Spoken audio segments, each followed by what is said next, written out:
Anarquismo de barrio, una tesis superadora. Ruimán Rodríguez. Ya he comentado en alguna ocasión que para mí la polaridad entre anarquismo social e insurreccionalismo es artificial. He concluido que solo hay anarquismo contemplativo, exclusivamente teórico y combativo, principalmente práctico. Sin embargo, reconozco que hay quien a esto le pueda resultar insuficiente. Los conflictos de tendencia se agudizan y escasean los espacios de confluencia justo cuando más los necesitamos. Los vicios del llamado gueto ideológico son muchos y de sobra conocidos: elitismo, hermetismo, sectarismo, endogamia, superioridad moral, desconexión de la realidad inmediata, etc. No hace falta incidir más en ello. De lo que no se ha hablado tanto, al menos de forma razonada, es de los vicios del supuesto anarquismo serio y responsable. Las críticas han venido desde el dogma o la inactividad, no desde el compromiso y la militancia callejera. Gran parte del anarquismo sesudo nos ha hecho creer que lo maduro y práctico es rebajar la crítica hacia determinadas instituciones ocupadas por determinados partidos. Dicen transversalidad cuando en realidad quieren hablar de blanquear la imagen de las instituciones y aspiran a meter uno o dos pies en alguna de ellas. Han vendido la claudicación como la mayoría de edad del anarquismo y se han negado a aceptar que están vencidos y acabados, al menos como alternativa transformadora. A su vez, su discurso antigueto, duro, áspero, severo, intolerante, no hace más que enrocar al gueto en sus posiciones. Cuando los escuderos de los concejales mordonetes te acusan de promover inútiles campañas de abstención, se te quitan todas las ganas de salir de los cómodos espacios afines. El discurso antigueto es a veces tan moralista como el pro-gueto. Olvida que la militancia es también un proceso personal y que las compas que empiezan a implicarse deben probar distintas alternativas antes de encontrar la propia. Todas pasamos por nuestra propia etapa de creyentes. Si todo va bien, será algo pasajero, pero si te fuerzan a base de censuras y reproches, te puede durar toda la vida. El gueto es una deriva improductiva y que aspira a la automarginación y a la cultura del fracaso. Pero para criticarlo toca hacerlo desde abajo y no desde la confortable posición del que compadrea en los despachos o trata de que no se desestabilice a ciertos ayuntamientos. Entre el reformismo y el gueto caben varios mundos, y también una tesis que venga a romper esa dicotomía: el anarquismo de barrio. El anarquismo de barrio podría ser la propuesta que acabe con la falsa disyuntiva entre anarquistas sociales e insurreccionalistas, y de ambos con las autónomas, muchas veces cansadas del peso de la etiqueta ácrata.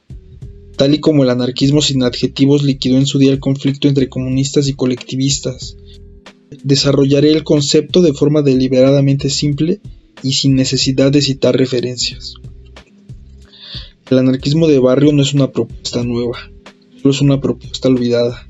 Se basa en recuperar lo que una vez hizo grande al anarquismo y lo convirtió en un arma popular: currar en lo concreto y centrarse en las necesidades básicas. El anarquismo de barrio no es retórico, no le importa qué tendencia teórica se adscriba a quien lo practica. Su terreno no es el de la discusión ideológica. El anarquismo de barrio genera narrativa e ideas, pero en base a su actividad. No es un recurso cuantificable por la teoría abstracta. El anarquismo de barrio es inminentemente práctico y su fuerza reside en su capacidad de trabajo, en su facultad de ser resolutivo y eficaz. Busca resultados tangibles que cambien la vida de la gente aquí y ahora.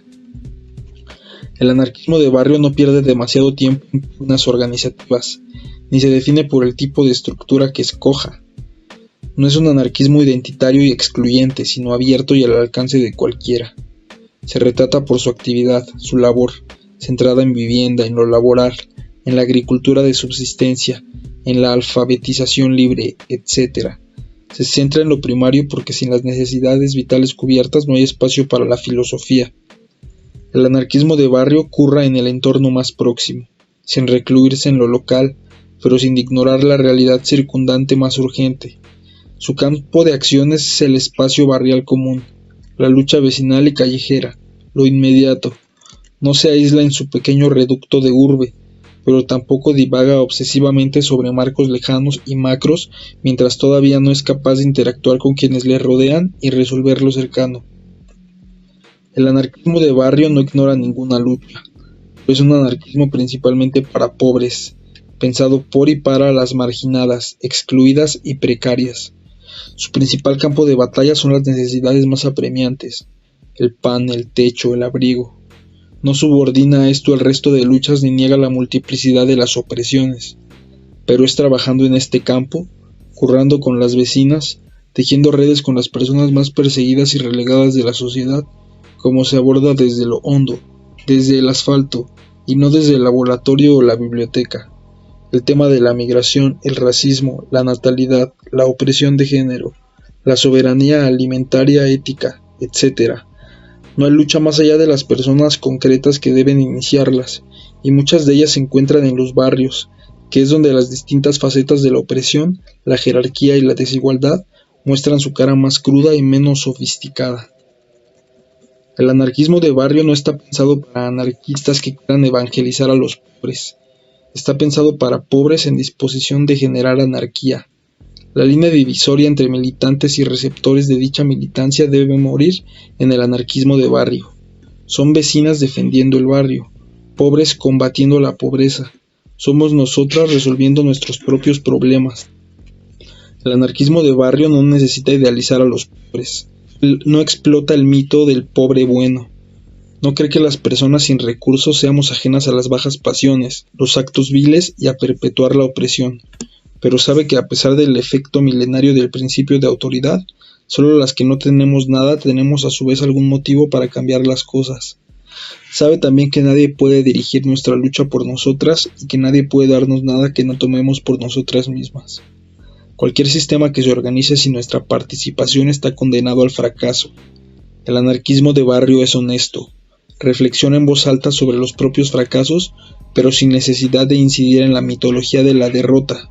Poco es triunfalista, no vende victorias que son simples treguas. Es humilde y realista, y sabe que con una pequeña conquista es solo la antesala de un nuevo esfuerzo.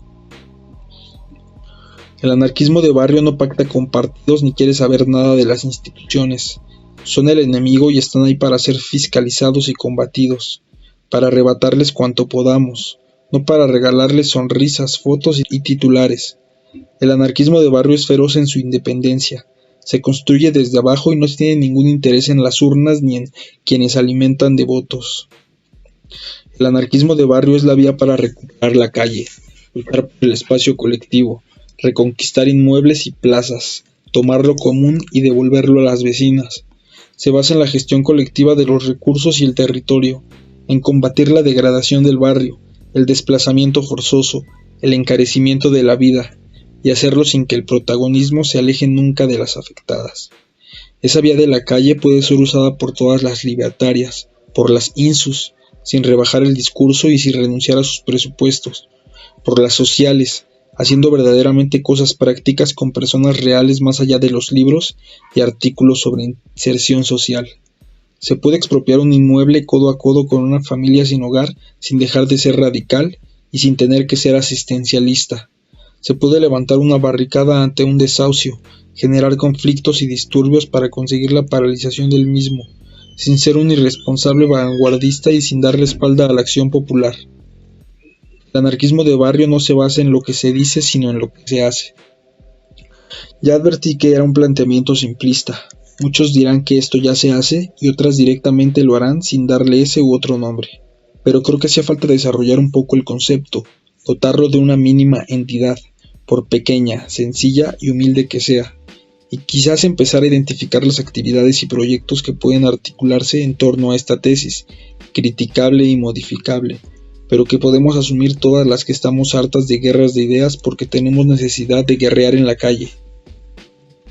El anarquismo barrial y callejero retoma hoy formas nuevas, y sin necesidad de ninguna denominación, se extiende por distintas partes del Estado.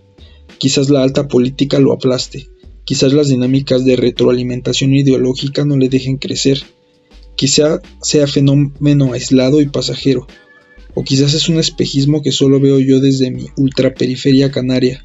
Sea como sea, ante procesos tan arrolladores y crecientes como la gentrificación, la turistificación, los desahucios, el desempleo, la precarización de la clase obrera, la persecución de la población migrante, la exclusión social, la numerosa pobreza femenina e infantil, la indigencia cronificada, la reclusión carcelaria de generaciones enteras, la modificación drástica del entorno urbano.